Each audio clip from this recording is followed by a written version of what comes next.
and this just came up. And I think if the universe throws something at you, you take it. Because I think if you try and find something, it's not going to be there. But if an opportunity arises, you take it with both hands. We've got some fresh new young talent doing some things that I know you haven't heard before. 1, 2, 3, listen.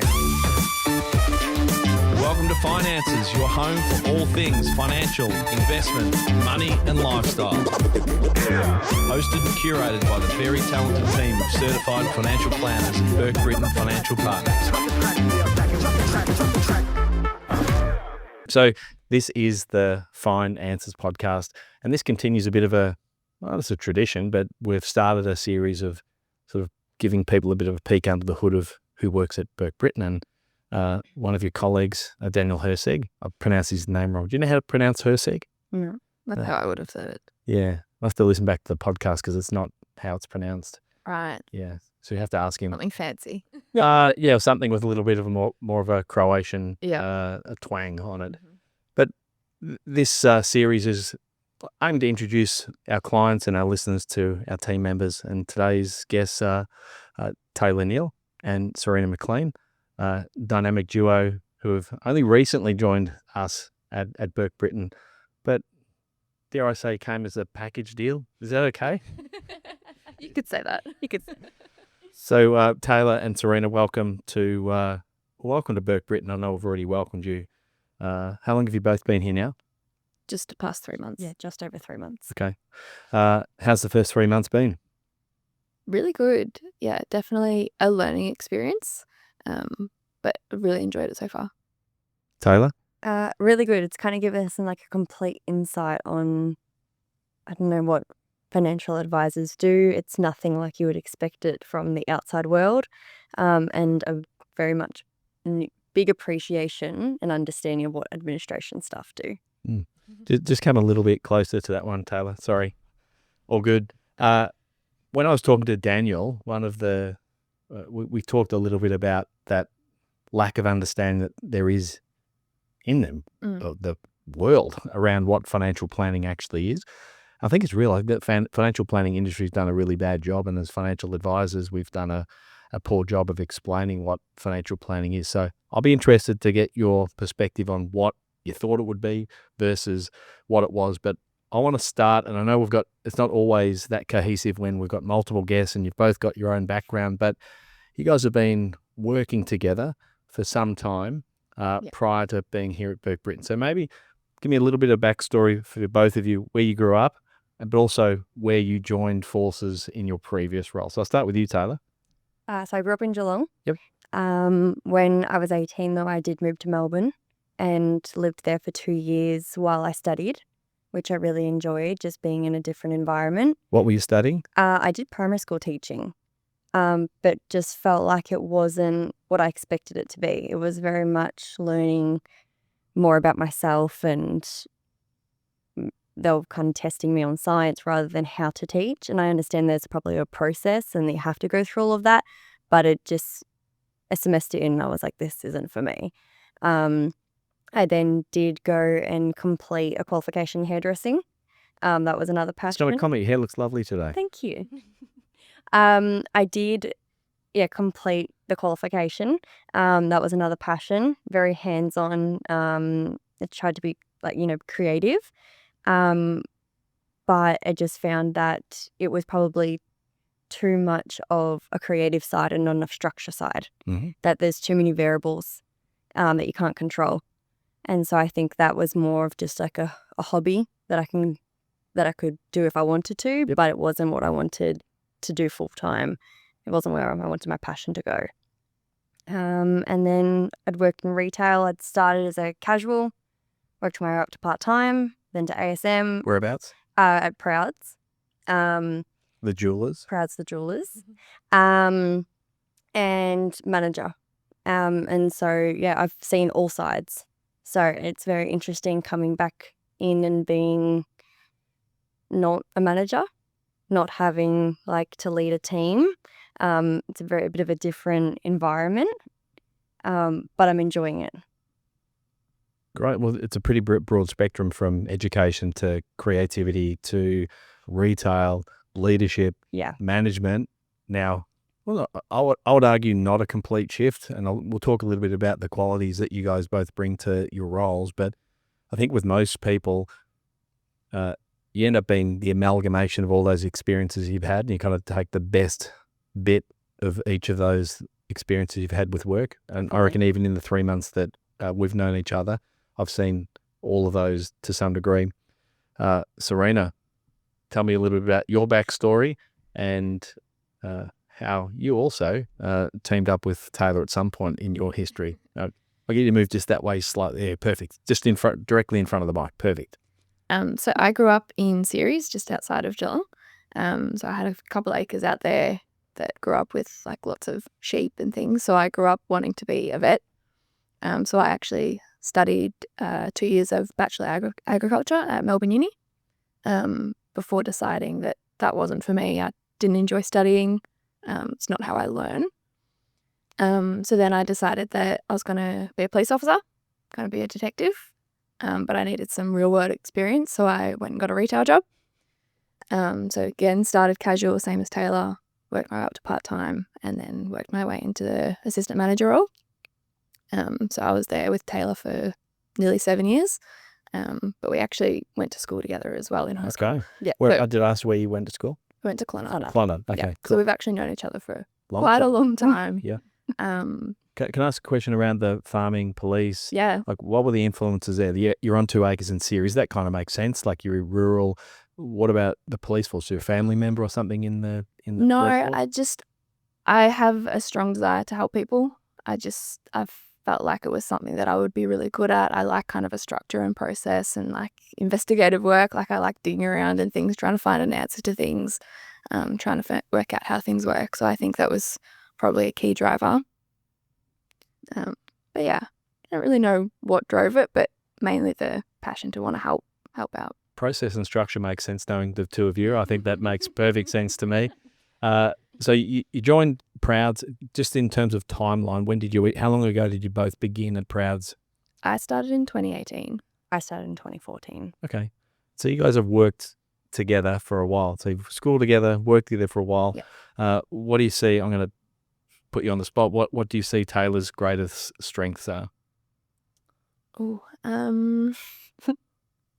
You get the return fire here in the sec. she's very deals with people really well. She has really, really strong people skills. So she can make anyone feel comfortable around her. If anyone was ever had any issues or anything, she was able to placate that so quickly. So I think that's probably one of her key strengths is really, really strong people skills. And Taylah, for Sarinah? Fast learner. Sometimes I don't feel like it takes 2 or 3 times for you to understand something. You know, we could be in a meeting and something just clicks. So I might just go bounce off you and be like, hey, do you remember how to do this? And you're like, yeah, I do. So like it's really helpful, especially with a team around you.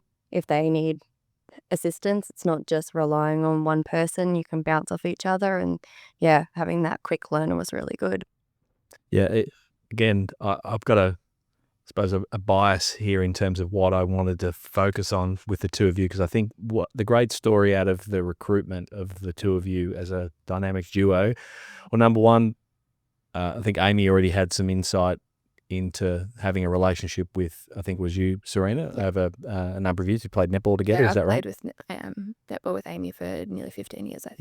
Yep. So you had a little bit of insight, maybe not a heap, but you just certainly knew Amy and you knew who she was and her personality type, her values, her work ethic. Definitely. So that was maybe helpful, I think. That was probably a key driver in when she brought it up to me, like, you're a good person. I know who you are. Like, you're obviously not going to work with bad people. And that's like what I wanted. I just wanted somewhere where everyone got along and like you could work with people who were just good people. Yeah. Because from the outside, it might seem surprising. Like financial services, again, I just did a podcast with Daniel, and there is a real void in understanding what financial services and what financial planning is. And there is a real challenge to actually recruit people with financial services, financial planning experience in administration. And so it seems strange from the outside to say you've got 2 people that you've gone and recruited from Prouds the Jewelers to work in administration in a financial planning business. But we've had Steve Smith from Prover on the podcast before, and we've worked pretty heavily with Steve over the course of the last couple of years on recruitment. And one of the things that's been clear to us is that that we're better to recruit for personality type. We're actually better to recruit for good humans, and we're better to recruit for people that have the tendencies that are best suited to this industry and this business, as opposed to getting people with a great resume or degree that says they've worked at 15 different financial planning businesses. So I wrote a couple of things as you were both talking, and that was process, structure, helping people, and I think we had sort of leading teams. I hope you don't mind me sort of talking about your personality types, and one of the reasons why it was so attractive to actually have the two of you come on board this team is because you're both very high in conscientiousness. So conscientiousness being attention to detail, care, wanting to make sure that things are right, but also a great tendency towards people and relationships, and the comments for both of you around, the other one was being a fast learner. So all those things were clearly, they were clear in our conversations early on, and it's been clear in the first 3 months exactly why we hired both of you, because you're both extremely fast learners. The feedback that we've got from clients has been exceptional around how well you deal with them. And I can tell you from a business point of view, so this podcast obviously goes out to many people, goes out to people outside of our clients, but our clients will listen to this as well. And so it's important for them to know that we are hiring for good human beings, and I think that's exactly what we've got with the two of you. So again, that's a bit of a rant from me, but I think it's important just to put a bit of a stamp on that and say that we don't hire by accident. We hire for personality types that will hold our clients, our values, and where we're headed as a business in good stead. So I want to talk to you a little bit about, obviously it's a pretty big leap of faith for both of you, right? You've gone from like a reasonably long-term position in your previous roles. You've upended potentially your life to move into an industry that you have nothing about. Tell me a little bit about the decision-making for both of you to make that change, what you thought it would be like, and what your experience has been now that you've landed at Burke Britton. So I'll start with you, Sarinah, if you like. Yeah. For me, it was a relatively easy decision. As I mentioned before, it wasn't really like a career choice for me to be in retail, so it wasn't something that I was planning on being in for as long as I was. So I was definitely ready, after being there nearly 7 years, I was definitely ready to find something new. I'd kind of started to go off the idea of the police force. I wasn't sure if it was for me, so I was just kind of looking for something that kind of suited my personality a little bit more. So then when Amy approached me with the idea, I was all for it because, again, I know Amy, so I know that she's going to work with good people, and that was probably a key requirement for me when looking for a career change. And yeah, now that I'm here, I don't regret it at all. Sure. No, I'm loving it. I'm loving the processing aspect of it because, like, as we mentioned, I'm very process driven. I like a structure. I like being able to, okay, so this is how I do it. There's a step-by-step process and you get an outcome. There's not a huge amount of variables. Like there is, obviously, like you can have different circumstances and things going wrong and all that, but there's still a process behind it. So yeah, definitely enjoying it. Right decision. Taylah, do you remember what the question was? So from what you expected, so how did you feel in that transition? Were you worried about it? Were you nervous? And how's it been compared to what you thought it would be? I was definitely nervous because I always thought myself as more of a hands-on person. So to go from something that's quite a physical job, front-facing customers, to then going behind a computer screen, being on the phone and emails, I was a bit concerned of how would I adapt to that. Worried that I wouldn't get that same, client satisfaction potentially, but hasn't been the case at all. Like clients have been incredible. Even phone, email, it's just been such a rewarding experience so far. Just to even see like the slightest, being able to help a client, just even the tiniest bit. Like, so that's something that I got to take over from what I did previously do, and that's something that I loved about my job. And that was always if I ever shifted from retail, that was probably going to be the key thing I always wanted to take, was being able to help people make an impact. And I think it wasn't a hard decision to leave in the sense that I felt like I had reached my full potential. I was so ready for a new challenge. I wasn't looking for anything either. And this just came up. And I think if the universe throws something at you, you take it. Because I think if you try and find something, it's not going to be there. But if an opportunity arises, you take it with both hands. And so I felt like it was just right timing, good people, and a good opportunity. You mentioned front facing. It's I think I use the word interesting a lot on this podcast. I have to change my verbiage, but I love hearing like people's thoughts around what things are going to be like versus what they are. And I've said it on the podcast before. I say that a lot too. But I mean, I came from a nursing background, and I thought there's no correlation between nursing, healthcare, and financial planning.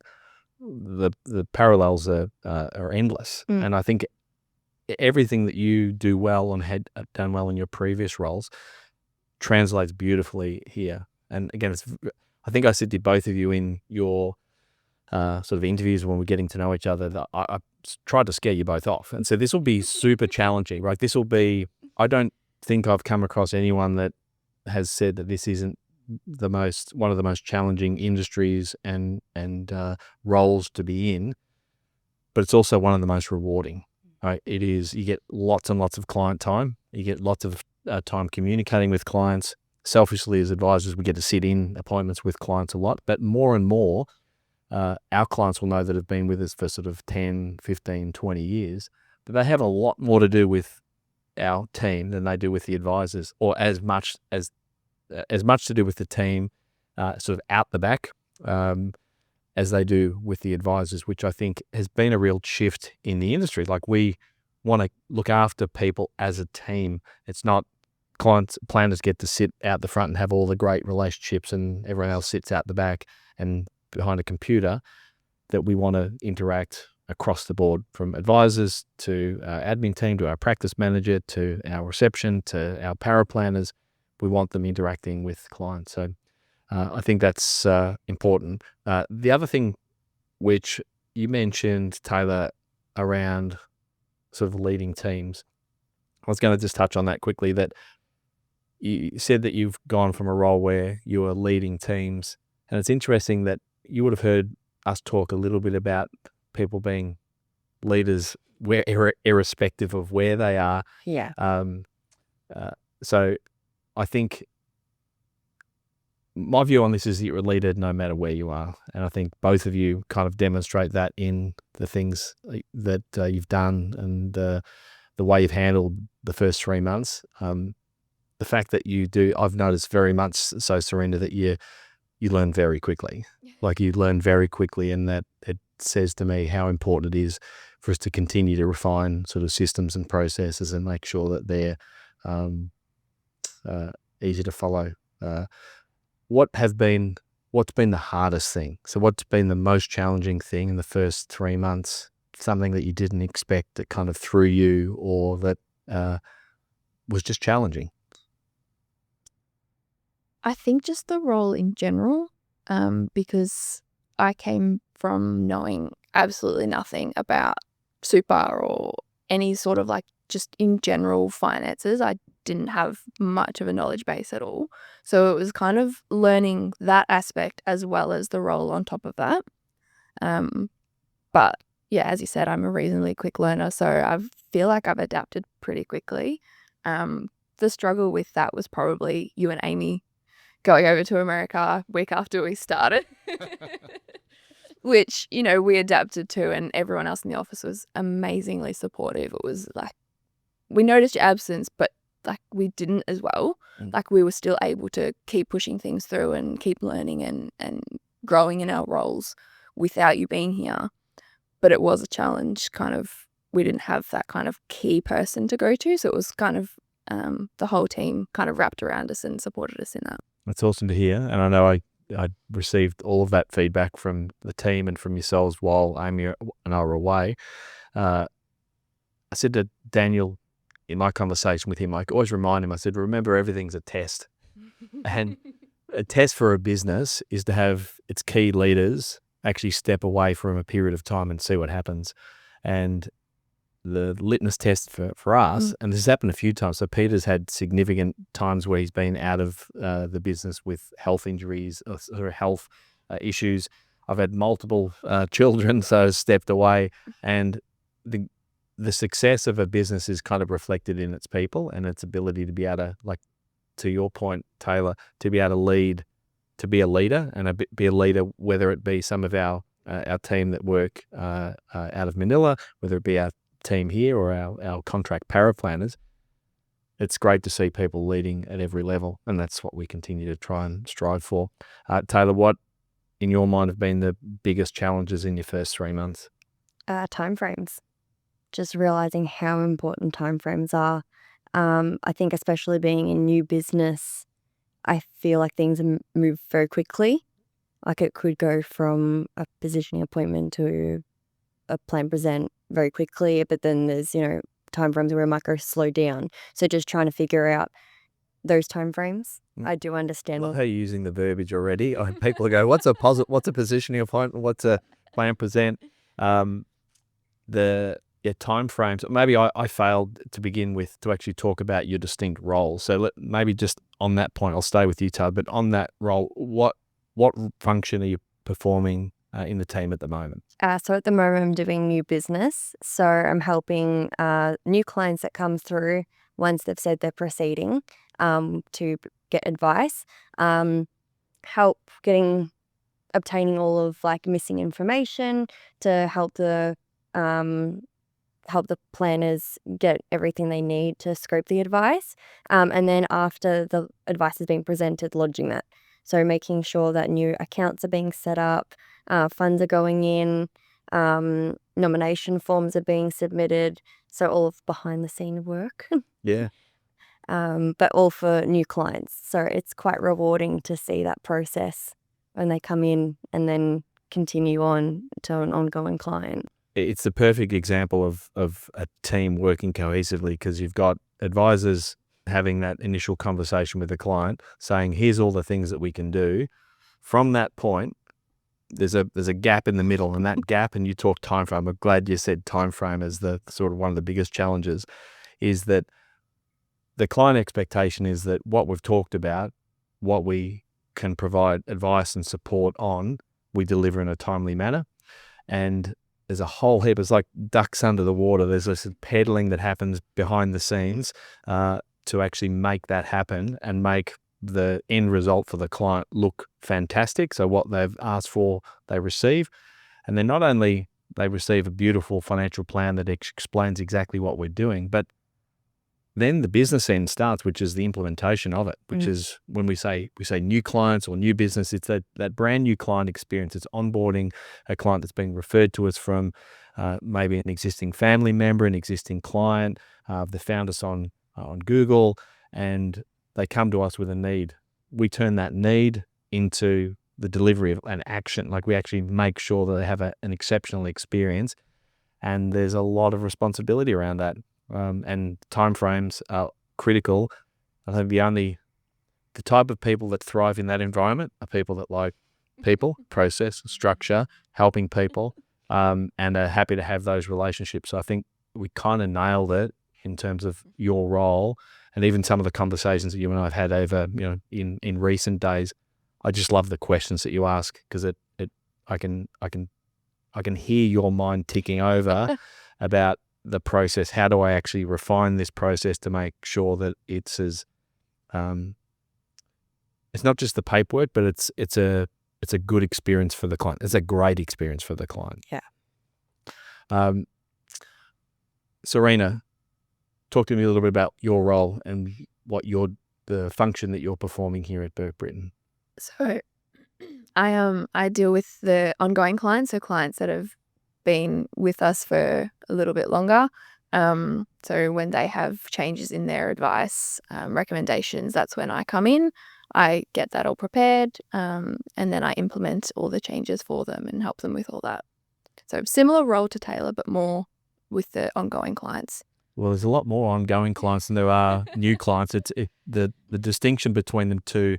We used to sort of amalgamate all of our clients into just one pot of new and existing. But this idea of Amy's doing of actually separating those so that we have a distinct team that looks after our new clients and onboards them, and we have a distinct team that looks after our existing clients. And so as it stands at the moment, Burke Britton looks after around 450 family groups. And so there's a huge responsibility to make sure that, because what goes into our existing clients is, as you would know, we're catching up with them at least every 12 months, in most instances every 6 months, and in many instances they have ad hoc appointments, they have other needs that come up, or they have a withdrawal requests or change of circumstances. Are you surprised? Were you surprised with the level of support that we provide clients? 100%. Yeah. Yep. I didn't realize how much you do for your clients, like the Centrelink applications and actually opening all their accounts for them and everything, and doing the transfers and withdrawals and all of that. I didn't realize that it was so hands-on. But I think that's also kind of where our roles, you've put us in really good roles for our personalities. Like Taylah deals, like I'd mentioned before, she's really good at building relationships with people, so she's great for those new clients. Whereas I enjoy the processes a lot more of just like, okay, this is the steps I need to take, this is the implementation I need to do, which I find I probably do a little bit more with those ongoing, with the ad hoc tasks and with their files and the catch-ups and everything is a lot more process driven, because they're already onboarded. They know the process a little bit more. So it's just kind of, they send me an email and they say, can you do this for me? Or I'm ready for this to happen. Or I'm emailing them and saying, just letting you know, I'm about to do this. So I find that you've done really well in matching our personalities to our roles. Yeah, and I think that was the point I wanted to get across in this conversation, is that's not an accident. It's not an accident. So when clients are actually talking to Sarinah or Taylah, it's not an accident that they're nailing the experience that you have with them, because we spent an enormous amount of time.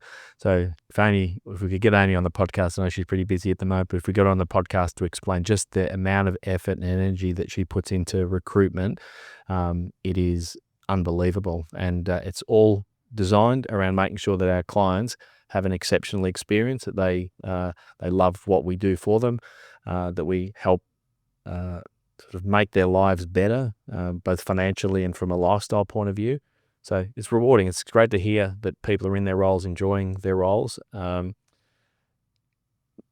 don't know, Amy is as well. We're super critical about the business. Like I find it difficult to actually talk in too positive terms about what we're doing well, because I always think we could be doing better.